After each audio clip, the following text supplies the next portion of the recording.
Ghana for yeshiamu biem. But I'm of God. And ne yaba am of God, ye ni odi for penny Savior Odru. And atenase. Ye baby son no ensem bebre. Na yatin nsem bi a yente ase. Ase ansa na ye free ha ko. And yes Ghana for some mo amuni. Monto mane no. And I'm saying no. Yes start. Ye pese ye bisa odi for Odru. Papa, ye chiawo. Yeah, when you are major so. Number 2 1 me. Our boy for Daruma, and then you 2 million should me tiashe. Tiapo, but you did tiapo, but tiapo, master for many national tiapo. Papa, yes, yeah, would your boy for Naji so now? Why no waffle? A cow boy for in Yamia. Arm of God, my dinner chisha for cron. I'll credit you or share so bon bandy beddy a beshe. Oh, my name was Edda, and you boy for a couple for Niami. Nyame, Sir. Na onyamino nyankropon no. Omo nyakro. Oh. Openi ye kasi nyame. Any nyankopon one. Even the word nyame and nyankopon one a dance. Ye kan nyankopon one. The pon ade ye kan pon bia the nim de chibi ni ho bi. Obrimpon. Tese the nim de chibi ye obrifo ni bi ye den wo ho. Nti ye kasi nyame a nyame eni nyankopon no ensusuye dem ni se nyame eye asomfo ana abofo a mudi pon nachi se what you see Okay. ha ye wo anfu bebre ye wo nanan bebre ye wo anfu bebre ba ye do ye hini mu hini ti ye kapon a mini ohini mu hini ana de nanim de chubi nye den eni chubu sa me na te Okay. Yada wase. Na me generation bisa wo say enti se so onyankropon. Oti ya Christopher Mpaibo because ye to ye ni hwa COVID-19 na etu apete ya te say you. Ye fa ha bi wo ha ye se ye nche nose mask. Me ne oti ha ikre yi. E sanka makova me hwene. sa Na se so me cover me hwene me den no wakasa. Sa de carbon ya na gina mu yi o. Eti bi pese mi hu. Ghana for pese mu wi asem na pese mu hu. Se so onyankropon otie e Christopher Mpaibo na se wontie. yo atiefo a wotie mi edikan oboafo nyankopon no so hi nyame boafo no onhyira mu nyina titu masafu mba ne wona wo hwɛ mi debia nhyira enka wonya o hwɛ ma kiri kwan a oduro ya wasabe nso na me wo nyame wo nhyira mu opani wase na busa no me yi ano a sɛ aso nyankopon otie kristofo mpai a kristofo onyankopon entie kristofo mpai Siripa nyankopon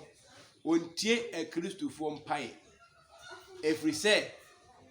e kristofo ni nyame na nyankopon so tie nyame no mpai ontie kristofo mpai se kristofo bese nyankopon tie mo mpai ba e so mo dikan be nyame ombehunu nyame ansa nyame etio nyame etimeti o mpai bo na nyankopon etime o busade amo etu busam se aso Kristofo nyankopon tie ompai ba onyankopon tie kristofo mpai openi kristofo ni nyame nti no omo nyam ti se omuti shisho omutiri ase omu ni nyame eden nyame ka so omu ni nyame asase odi ka busa me se aso ye ka nyankopon ene nyame a ensusuye bi dem ana ensusuye wo mu ni se wo kan bible na Onyankopon ene anyamenom ene bo wiase Nyankopon ene anyame ne bo wiase wode nyansa dudum no obo wiase wie no ode nyamenom toto na bode nyina no ana ne nyansa dudum Kristofo mutie bi no ukan Genesis na chapter number 11 na trust them say obesai asasi so na wasai asasi so Deuteronomy 32 verse 8 no Trust them tell you and say, Onyankopon papa asasim ama oman biara. The papa asasim oman biara no, wo Mika 4 verse 5 no. Odo man biara nyame man. Odo man biara nyame man. Eti yet Ghana asasi so nim say Ghana asasi yo man a. Yes Ghana ye wo nyame wa. Eti yet Ghana asasi so na yɛn nuanom Kristofo ɛpɛ onyankopɔn etioma ɛsɛ obehu nyame a ɔbɔ adeɛ no onyankopɔn de ama yɛ man Ghana asase so ni ane ne benya nkutawodie nhyehyeye ansa na onyankopɔn atimatie ye ɛnse Kristofo a wotie mi apo anyame no wɔ Ghana yɛ asase so sɛnea Kristofo nkasa Bible no mo kan ɛka kyerɛ sɛ onyankopɔn ne kasa ka sɛ ɔde ɔman bia nyam bɛma no sɛ Kristofo gidi sɛ Ghana yɛ ɔman dia ɛnna mu hia sɛ ɔbɛtena Ghana akɔsum Israel nyame ɛsɛ mo sum Ghana nyame ɛnse nyankopɔn betimatie Kristofo mpae a ɛsɛ Kristofo bɛnya nyame na anyame no nso no ɛwɔ baabi obi te yɛwɔ nyame a ɔte nsuom yɛwɔ nyame a ɔyɛ gya yɛwɔ nyame a ɔyɛ mframa yɛwɔ nyame a ɔyɛ awia yɛwɔ nyame a ɔte pipom bisa sɛ Kristofo mu deɛ na ɔmmɔ sɛ wote deɛ meka no ase ɛnti sɛ wobɛhu nyame a wosom na ɔsɛ wobisa m sɛ me ho te sɛ me sɛ buafoɔ adom wobisa sɛ buafoɔ no ɔne wan buafoɔ yɛ nyame buafoɔ yɛ mebɔfoɔ mennim no sɛnea ɔteɛ menim bi ɔte menim bi ɔwɔ a mehia na medwane to no ɔbɛgye me so sɛ wote aseɛ bɛyɛ Kristofo ni bi Kristofo ni nyame Yesu Kristo no ɔmo so no ɔnyɛ nyame Yesu Kristo no ɔnyɛ nyame ɛnse Kristofo mpaibɔ sɛ nyame tia anka COVID tia obisa ho asɛm yi anka ama Ghana every say ɔmampani His Excellency Nana Addo onya nkwada ɔbɛtena ase akyɛ ɛbrɛ a COVID ɛpimpen so ɛban papa ya ntena ase wɔfrɛ Ghana mpanifo asɔfo mpanifo okura yi mu ɔman mu sɛ mo mɛkasa na nyankopɔn tie emu nkom hye agina salika ho Mensa Otabe ka ho Duncan Williams yesi the Archbishop of the land oka ho bi asofo obomudin bebre kasi na ka ho enkom so mo hye ye nyina se COVID ye band COVID entimi enter to Ghana obi kwa say within 21 days COVID bayila from Ghana then so na COVID ni abetena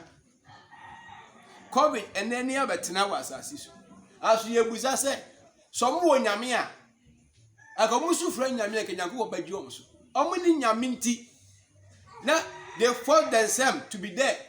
like mamika asemichom obiti say asase atisui His Excellency Nana Addo otina hiniemi odi ahinie baku edunsia na atwa ne ho ahia ansana Nana Addo ebetimetie Central Region esu yamane ekire Central Region openi a odine si na nemu ewo ho no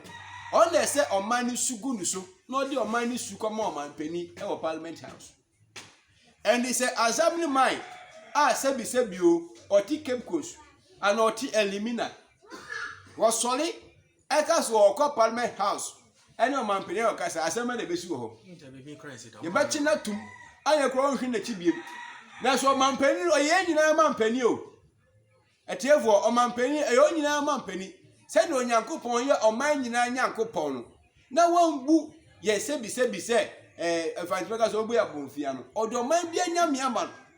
edi ansa na obetie assembly man ana obetie wasafo obetie asantefo obetie asefo no esa wasafo behu kandifo a onyame onyankopon di na mawom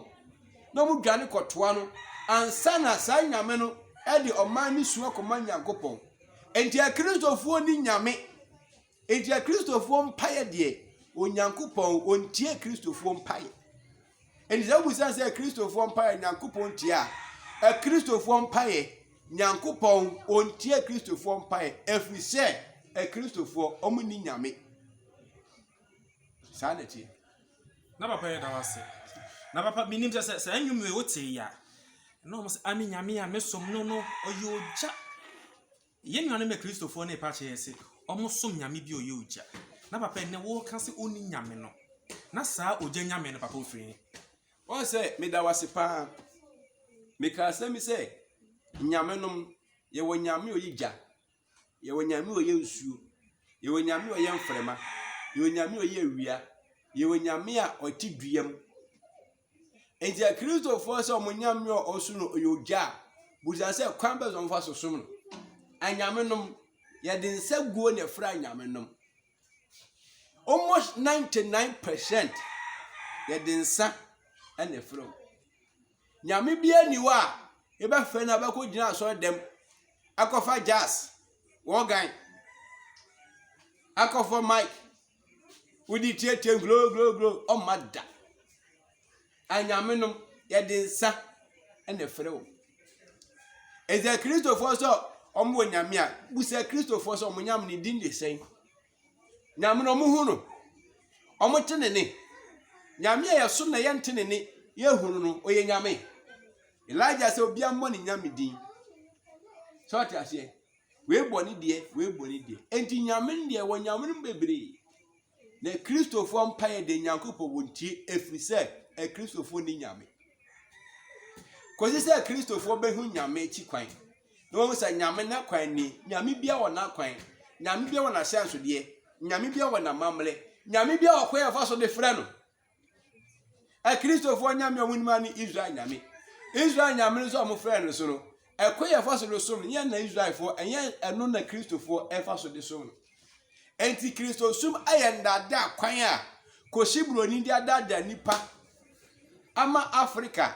ye Ghana asase ya tisui ya be ye nkoa ma aborofo koshibroni ba asase ohun say that's the only way obetu dey deceive Africa our motherland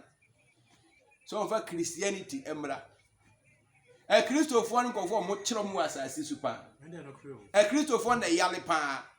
Christopher na mabɔka atwa mu nyina hia Christopher kunu ana ye giom Christopher yire ana ye giom Christopher ma ne kosko mu fairly exams ba anyame ne mo ma no te se me odifo ye woduro me banko school ama fairly exam esasem wonyame sawti ase ma soliba enkotwe exams no fairly esasem wonyame sisi a papa obanta ga obeto sofu bi sotia osofu pa ofuta kurade na obai watu wesa mi Kenya wabana ni mtu mikacha za sofu sisa wadwen na munya dada na mudada asole ma no otiwadi onu adi adanse sa asa me kan ye nokore na be ya dan ana wakacha asole ma say en dada kwan na edimu na so Kristo sum Kristofo esum omuni nyame eye dada uye Kristo na wutie mi a me ka kire wo say sa wachi ba hwe nyame no mo asase so na fa wo to so na di omachi na be ye hira salati papa ya dawase na ebiem no papa ye pese ye hu o se oman opun nyame no oyirai te se ye no Ghana fo ye be ye den ehu nyame edi nyame ye chi ye be den ehu ye nyame ni edi ye nyame ye chi me kwa ache ya meti he menya na nka mehu me nyame no odi machi na te se ni de mi ma ni Yesu Kristo ese wo se Yesu Kristo no se me kase me di Yesu Kristo echi amayira if se Ghana me wonyame wa ha enti papa se so masembu sana se ye be ye den hu ye nyame amene di echi yo me ka wasembi kakra ansa na masi wasem so ya mpanifo ye nananum no mote ama Ghana asase so Kristo emmaye no omu Jesus na no mudi na kin ommaye no na ye nananu omusum de Kwame Nkrumah ba Ghana asase so shabe na Kristo mbaye no sabe na Kristo hompo abu se Kwame Nkrumah odi Kristo di na je amansi wana David what is the gods in our land energy or mind found the free possible ni se eti Jesus ne de se obusua se won se yasum Jesus na be hu Nyankopon ani munyama na nkremofo so Freemason force way Humanity force way occult force way bibusa wa wutie mi nyame som ene edi hu nyame Kristo som nada yemfa hu nyame yemfa hu Nyankopon eze wo ye Kristo na wutie mi a tie mi ye pa so pese wo tra asase wo su dia sankofa ye de yenchi ti ashada obusam no ye nananum kwan a mo fa so a hwɛ yɛna nam abrɛ so no ɔmo timi sesa gold na ɔmo de asi fie na nyame nom bless asase because yɛna nanom na ɔnu sɛ ahohom wɔ asase so anyame nom wɔ asase nti ɔmo gu nsa otwa di ampo ɛkyerɛ wo nsa o asase ya onsanie nifa ngye ne deɛ benkum ngye ne deɛ anim ne akyi ngye ne deɛ no afiri ase abɔ mpanifo wɔ nim ɔmo din mo nyinaa mo ngye nsa ɛne ntino mo timi nyini kyɛ but ɛne ekofa Kristo bai 26 years wawu 19 years yes what a shock bayana nanma brezo bitimi di 120 something years yɛde tenase a obekɔ afuma ba ɛso na ketesia di 22 years wanya fibroid ɛsɛ anyame ya wɔ ya sase so ya poom na ɔman bia so bɛpo ne nyame no ɔman ne bɛyɛ akoa bɛyɛ kwasiampani ɛma ɔman hoforo hwɛ ninka asɛm kyerɛ ɛbra ɔman Israel fo ɔmofo ɔmonyame no mom kɔyɛ nkoa ɛma Egypt fo for 430 good years kɔsi sɛ ɔmonu ɔmo ho ɔmo san wachi ɛkɔ hwɛ ɔmonyame no ɔbɛfa ne difo so ɛsa bɛgye ɔmo firi nkoahwe this ɔman Ghana fo tie mi Kristo fo tie mi de me ka kyerɛ sɛ sɛ yɛbɛdwene asɛm ne ameke ho na ya san ya tie sɛ no sɛ Ghana yɛ ɔman na sɛ trust na dia sɛ ɔman bia bɛsom Nyankopɔn deɛ ɛne yɛn san ya chi ɛne tete atempɔn kɔ yɛn na nanom fa so ɔmo di yie no yɛn kɔ fa so deɛ a me ka kyerɛ obi a wotie mi sɛ wonfa ɔyere ntoɔ makwasia mi fa ɔyere wonfa osika ntoɔ makwasia mi fa osika ene Kristo sumunti oyere kura da hɔ a na obi afa no tumi bia ni asase no so tumi bia ntia asɔre demo fast ne sɔfo no de dada